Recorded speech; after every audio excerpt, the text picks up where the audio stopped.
What up, cappers, gamblers, punters? What up, slutes? What up, mama? What up, baseball fans? And sadly, for the very last time, what up to the SBR family? You heard me right. It saddens me to inform you that this is my last video on SBR. I don't want to leave SBR. This is not my choice. The bag is being let go by Sportsbook Review. They are letting me do one more video to say goodbye, and then that's it. You see, the day before yesterday, my daily video on SBR received 128 dislikes. Yesterday, I received a call from Zach Jones at SBR informing me that SBR takes dislikes very seriously, and 128 dislikes is just too many.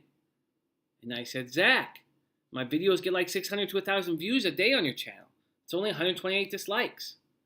And he said, Jimmy, I don't think you understand the power of dislikes. They are very, very powerful. And because you got so many, we have to let you go. And I said, but Zach, I think these dislikes are phony. I think they were almost all put there by one person. And he said, it doesn't matter, Jimmy. Even if it was just one person, that one person has defeated you. They won and you lost. And I realized it was true. I realized that whoever the person was who did that had defeated the bag. They won and the bag lost. I cried for about an hour. I called my mom. She cried for about 2 hours. I called my grandma. She couldn't have cared less. But the good news is she's still alive. But it was the saddest moment of my life. Now, the good news is, of course, that none of this is true. I mean, the part of the bag leaving SBR is not true. I will see you all tomorrow, and the next day, and the day after that, and the day after that, and the day after that. But the part that is true and is very sad is that there exists a person out there who is so angered by my popularity that they went as far as to spend their own money to purchase 125 dislikes on my video. Probably only cost the person about $40 to buy those dislikes, but it definitely cost them money. Now, maybe they got their money's worth because this whole thing did make me feel very sad. It's sad because either they thought that those dislikes would cause me to lose something, like my job at SBR, or maybe they thought it would cause people who like me to go, I like Jimmy the Bag, but if 128 people don't like him, maybe I'm wrong. But I find it hard to believe that someone would be that fucking stupid. I do, however, think that it's possible that this person honestly thought it would hurt my feelings to see all of those dislikes. Now, when I first saw those dislikes, I actually thought they were real. I honestly thought that 128 people out there really watched my video and clicked dislike. And if you saw my video yesterday, you could probably tell that I thought they were real. And you could probably tell that I didn't give a fuck. But then we found out that those dislikes were actually a purchase made by one very lonely person. And that did make me feel very sad because I know how much sorrow lies ahead for this person. Everything will continue on as before. The bag will still be on SBR every day, and my popularity will continue to grow, and my role at SBR will continue to expand. And that person will have to live in a world where the bag has a show, and the bag is popular, and that world drinks so much sperm for that person that they put out $40 of their own money to try and make it go away. And that didn't work. And they might not have another $40. And that is very, very sad. Indeed, it breaks my heart.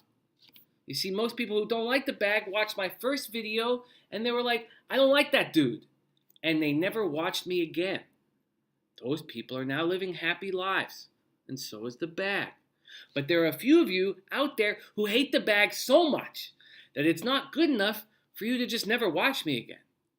Every day you have to notice that others do love the bag. And for whatever reason, this drives you absolutely crazy. And you are now obsessed, consumed with trying to make the bag go away. And so I'm sad for these people because it could only be because no one loves them like people love the bag. I am sorry for you.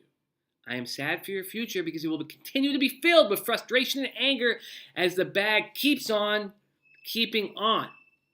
Now that's about all the time I can spend on sadness because the bag is all about joy. And I get so much joy from strategizing every day, from hearing your guys' angles, and for us trying to make money as a group to bring down the motherfucking bookies. The joy of capping and milking these bookies with my fellow cappers brings me so much joy. I love this. I love waking up in the morning.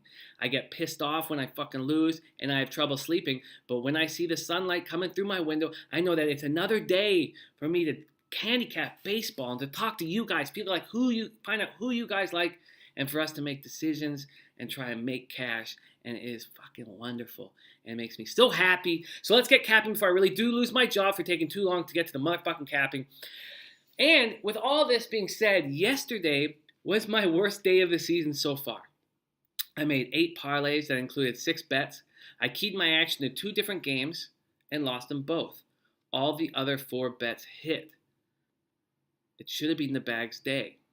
I loved the Rays yesterday and had them. I loved Washington and had them. I loved the under in the Washington-San Diego game and had it. I had the under in the Giants game and had it. But I had the fucking Giants to win, and they fucked me in the drink hole, right in the back of the khakis, right in the short shorts, right in the heart of the short shorts, right in the tongue protector, right in the lozenge slot. But we begin again today. Refreshed, ready to fucking rock. I got 2 live dogs today. 2 live dogs, and I have a $200 parlay with them at plus 440. They start the day and end the day. So if my first game looks like it's going to lose, I will take $200 more and put it on my late dog. This is who I like. I like the Pirates at home over the number 1 team in Major League Baseball, the Los Angeles Dodgers, at plus 130.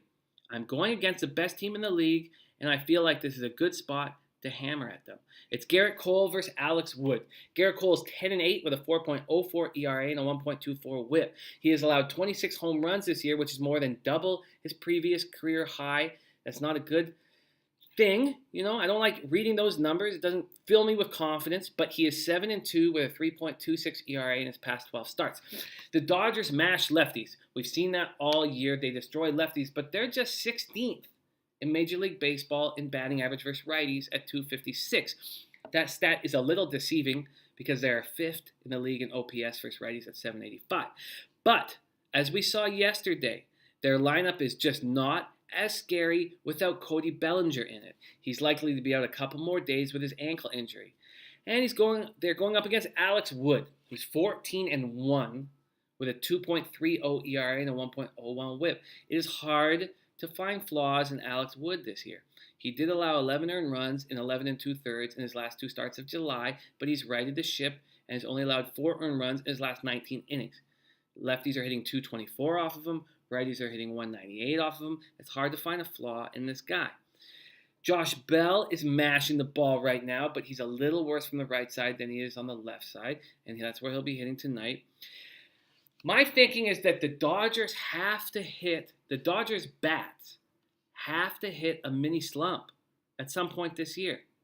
Why not right now without Cody Bellinger in the lineup after facing Verlander, now facing Cole, 2 guys who raise their game when they have big games?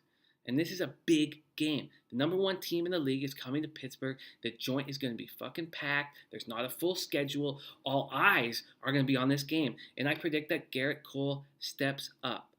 Pirates offense has scored at least 6 runs in each of their last 5 games.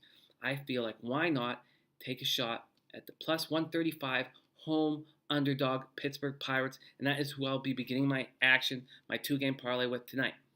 The second game I'm taking is another dog. It is the Rangers on the road over the Angels at plus 135. It's Cole Hamels versus Tyler Skaggs. Now, I always like betting against the team who has just come home after an extended road trip. I always like betting against them on their first game back at home. The Angels just won 7 of 9 on the road. They've now come home and will have to deal with a bunch of shit that has nothing to do with baseball. Family shit, life shit. When I come home after being away for a while, the first thing I do is demand my dick to be sucked. That can create arguments. I also live alone, so it's not easy. Cole Hamels is 8-1 with a 3.48 ERA and a 1.11 WHIP. He had a bad start last out versus Detroit, allowing 4 earned runs and 2 home runs in 6 innings after tossing back-to-back scoreless outings. I think he's going to have a really big game today. I think he's going to bounce back just like the bag is going to do today. He's pitched twice versus the Angels this year, going 1-0 with a 0.61 ERA. He has their number. Now, I know the Rangers will be without Gallo and Bush after a big collision yesterday. Joey Gallo's got 35 home runs. He's a nice cog in that lineup. Matt Bush is pitching very well.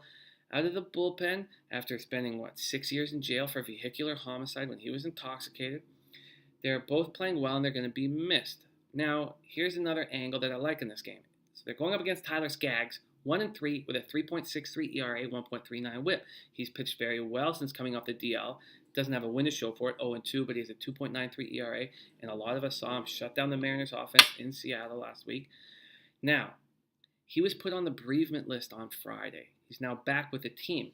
There's no way he can keep up his regular routine dealing with a funeral. Unless they build a mound in the back of the funeral home, that's not going to happen.